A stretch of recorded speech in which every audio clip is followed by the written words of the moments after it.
नमस्कार। Doctor निंदर Ravi Canada से आपकी खिदमत में हाजिर है। आज का जो मैं बीलॉग करने जा रहा हूँ वो है जो हमारे हिंदू बहन भाई हैं वो माथे पर एक बिंदी लगाते हैं जिसको तिलक भी कहते हैं, जिसको टिक्का भी कहते हैं। मैं उसकी रूहानियत क्या इम्पोर्टेंस है उसके बारे में आज बात करने जा रहा हूँ। देखो, ये जो बिंदी है ना, it's a Sanskrit word which means बिंदु, ड्रॉप और पार्टिकल। ये कहाँ लगाई जाती है? जो हमारे दो आईब्रोज हैं इनके सेंटर में, जो ये नाक के ऊपर है, वहां पर हम बिंदी लगाते हैं। ये बिंदु, ये जो बिंदु है यहाँ पर लगाने को, इसको क्रिश्चियनिटी वाले जीसस क्राइस्ट ने थर्ड आई कहा था, कोई इसको सिंगल आई कहता है, कोई दिव्य चक्षु कहता है। डिफरेंट डिफरेंट नामों से पुकारे जाते हैं, लेकिन बात यह है कि बिंदी हमारे माथे में जो दो आईब्रोज के बीच में है वहां लगाई जाती है। आज कुछ लोग बिंदी को राउंड की जगह पर ऊपर लगा लेते हैं। उसका मतलब क्या है कि वो बिंदी लगाने का मतलब ये है कि it is a reminder to keep God at this point of our thought. जब भी हम सोचते हैं, ये सोचते हैं, जो भी हम काम करते हैं, ये सोचो कि यहाँ पर परमात्मा बैठा हमें वॉच कर रहा है। वो हमारे अच्छे कामों को भी और बुरे कामों को भी देख रहा है। जब हमें ये एहसास हो जाएगा तो हम 10 बार सोचेंगे बुरे काम करने के लिए। यही बिंदी की ज़्यादा इम्पोर्टेंस है। देखो, हमारे 9 आउटलेट्स हैं, 2 आंखें हैं, 2 नाक के सुराख हैं, 2 कान हैं, एक मुंह है, 2 गंदगी के सुराख हैं।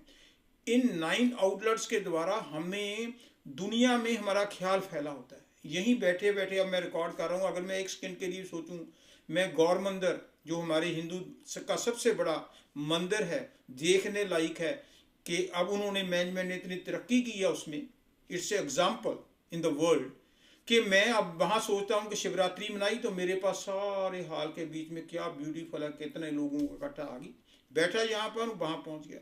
इसी तरह जितने भी हमारे 9 आउटलेट्स हैं वो बाहर की तरफ फैले हुए हैं।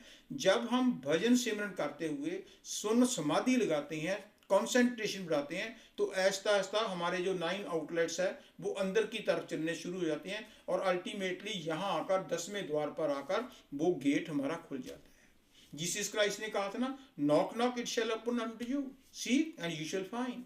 कि जैसे एक बेगर होता है ना, किसी के घर में जाकर कहता है बीबी जी रोटी दे दो, बीबी जी मुझे कपड़े दे दो, बीबी जी मुझे पैसे दे दो। वो अंदर मालिक की मर्जी है कि आप देते हो कि नहीं देते, लेकिन उसको यकीन होता है इसलिए वो मांगता है। इसी तरह जीसस क्राइस्ट ने भी यही कहा कि जब आप श्रद्धा से वहां पर पहुंचने की कोशिश करोगे, एक ना एक दिन दरवाजा खुल जाएगा। कहां पर? जहां पर हम बिंदी लगाते हैं। इसीलिए इसकी डिवाइन इंपॉर्टेंस है, स्पिरिचुअल इंपॉर्टेंस है कि if thy eye be single, दोनों आंखों से बाहर देखते हैं, लेकिन जब अंदर देखोगे वो आंख है having eyes you see not. हाँ, ये आंखें हैं ना, इन आंखों से नहीं, having eye you see not, having ears you hear not. तो जब हम यहाँ पर पहुंच जाते हैं थर्ड आई के द्वारा, तो यहाँ से वो लाइट, जो जोत है, हमारा प्रकाश है, तो वो उससे फिर रब्बी धुनें जो कीर्तन करते हैं, हम ढोलक बजाते हैं, कोई म्यूजिक चलाते हैं, वो एक्चुअल म्यूजिक यहाँ पर चलना शुरू हो जाएगा। वो परमात्मा की दरगाह से आ रहा है। तो ऐसा ऐसा वो अपनी रूह को वहाँ पर ले जाकर वहीं पहुँच जाओगे जहाँ से परमात्मा की आवाज़ आ रही है।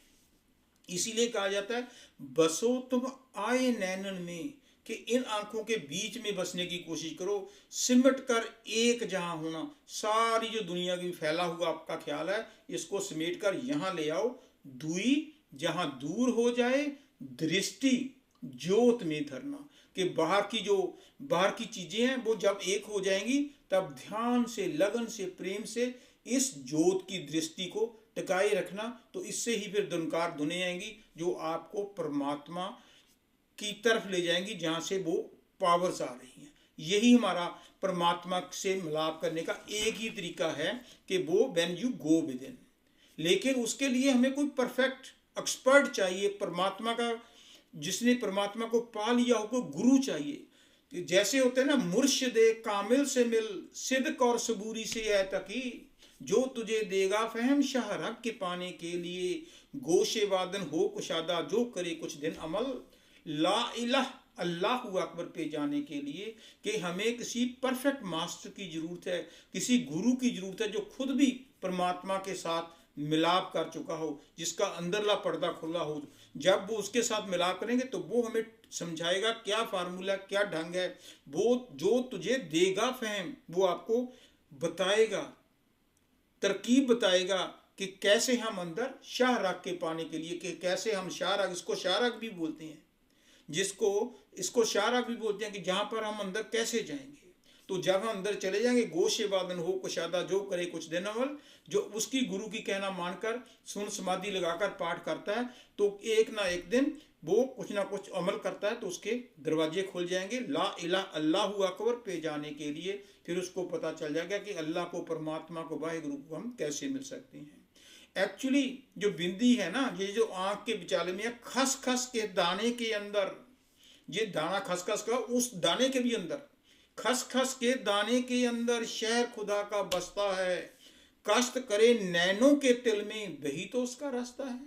तो जब हम यहाँ पर ले आएंगे ब्रीक दाने के बीच में, उसके आंखों के बीच में जो तिल है ना ब्रीक सा, जब हम वहाँ पर ले आएंगे तो वहाँ से हमारा रास्ता खुल जाता है, जोत प्रकट हो जाती है, जोत से रब्बी धुनकार आती हैं, रूहानी धुनकारें आती हैं। यही हमारा जिंदगी का असली पर्पज है, वहाँ पहुँचना। Thank you.